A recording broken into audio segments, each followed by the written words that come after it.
We have an almost reflexive need to broadcast our status the moment we walk into a high-stakes environment. We dress for the role, sharpen our tone, and signal that we are the most capable person in the room. This usually manifests as a display of specialized knowledge. We cite past successes and use industry-specific terminology to prove that we aren't just participants, but experts who shouldn't be trifled with. This creates a specific psychological friction. When someone perceives a high level of competence in an opponent, they also perceive a high level of risk. If you are smarter than them, you have the capacity to outmaneuver them, which causes their internal defenses to rise in direct proportion to your visible talent. This reaction is a survival mechanism. To protect their own interests, the other person will instinctively stop volunteering sensitive details. They begin to weigh every word, fearing that any slip-up will be used as leverage by the expert across the table. This creates a paradox for anyone trying to gather information. Looking like a winner makes you a threat, and threats are met with silence.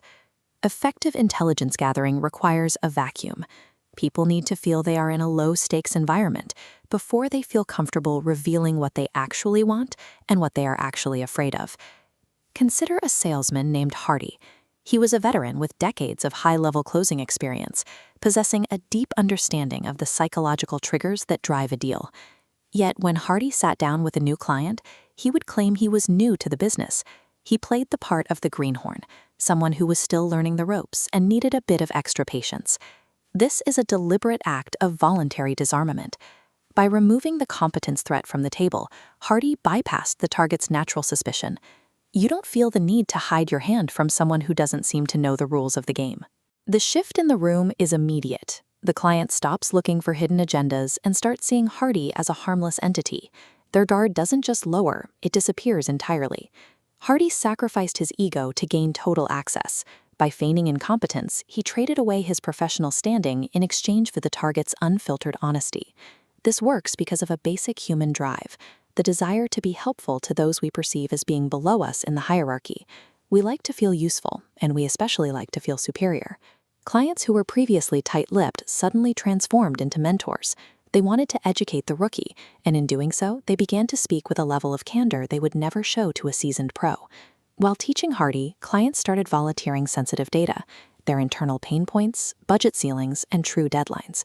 Hardy used this to build a map of the target's position. He was being told exactly how to win by the person he was negotiating against. The client is the one doing the work. They provide the roadmap, point out the obstacles, and unknowingly hand over the keys to their own decision-making process. This demonstrates that the most effective way to gain an advantage is to let the other person believe they are the one in control. Their ego becomes the primary tool for their own disclosure. This is strategic naivety. It is the practice of utilizing a perceived social weakness, cluelessness, as a high-level tool for positioning yourself in a room. An expert spends their energy trying to convince others of their value. A practitioner of strategic naivety lets the other person provide that value for them, bypassing every traditional barrier to entry. To use this, you have to be comfortable with being underestimated. It requires the total suppression of the ego and a willingness to be the least impressive person in the conversation.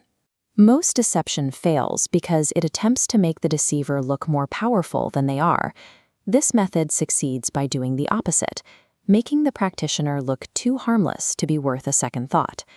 It is a reminder that the most dangerous presence in any environment is often the one perceived as harmless. Strategic naivete is effective because it ends the conflict before it even begins. The most successful outcome is the one where the other side never even realized they were in a competition.